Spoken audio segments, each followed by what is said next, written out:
Aloha! Great job today! Here's the conquest, here's the idea. Whenever we have a key like C major, then to D minor, E minor, F major, pay attention to the G, the fifth, it's the dominant, it holds a lot of tension. Also, our relative minor, we're gonna go to A minor, and then our diminished is kind of looking a lot like our G major 7, G dominant 7 with that F natural note. So the concept is when we have a full diminished, half diminished, these notes are actually pulling towards the 1 and they're pulling towards the 5 at the same time. Almost like a back and forth tug and pull. What is that? Tug or rope. So when you have that construct, what you're seeing from our explanations are a lot of these intervals are moving one way or the other. So just so you'll have for context, 1, 3, 5, when you don't have a 3, the 1 to 5 has a lot of notes in between, but the 5 holds the tension. Everything from here is going that way, and everything that's up the resolve, this 1 way up here is the 8, is pulling back towards here. When we use a 7th, it kind of puts 2 chords using the same 2 notes and then a 3rd note above here. As we know, major is a 1 3 5. Minor is a 1 flat 3 5. 1 flat 3 flat 5 is a diminished, and then 1 3 sharp 5 is an augmented. Now we can talk about half diminished at another time. However, that double flat feature is kind of what we're getting into when we lean into talking about minors. Now, where we are right now, we talk about C major, then we talk about C minor through the eyes of C minor, C major and A minor. Through the eyes of C major, we talk about relativity through just do, re, mi, fa, sol, la, ti, do. When we get into minor, we kind of branch off into like melodic minor, harmonic minor, natural minor, and then all the variations of the modes in between. You put that off for another day. What I'd like you to do is to see how this major chord, another major chord like the 4th, and then a relative like D7 and then G7 can be a good groove.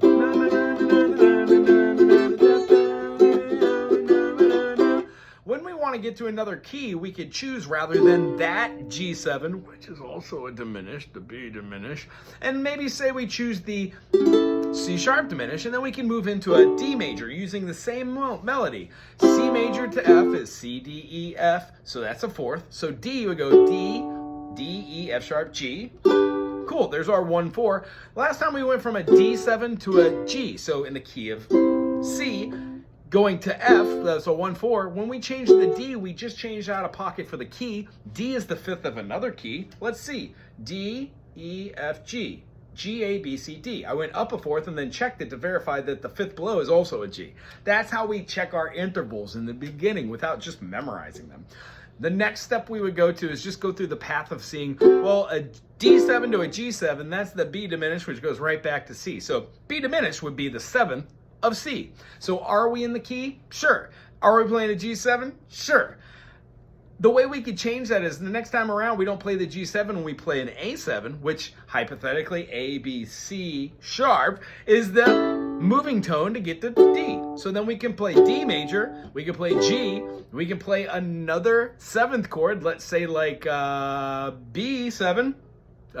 Ooh, that's a good one. And then how about like E7? That's a great one. So we would have like...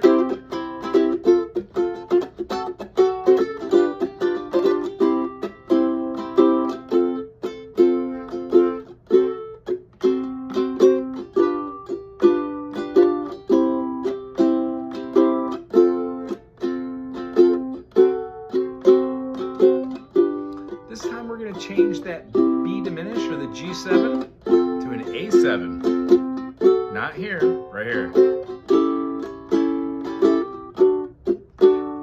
To the G, nice. B7 to the E7.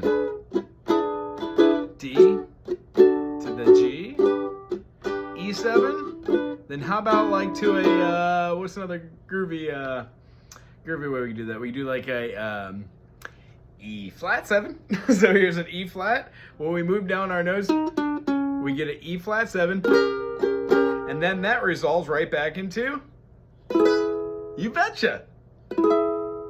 So you see how we can keep that D, E going the whole time. When we have like a D sharp diminished, it resolves right back to an E major.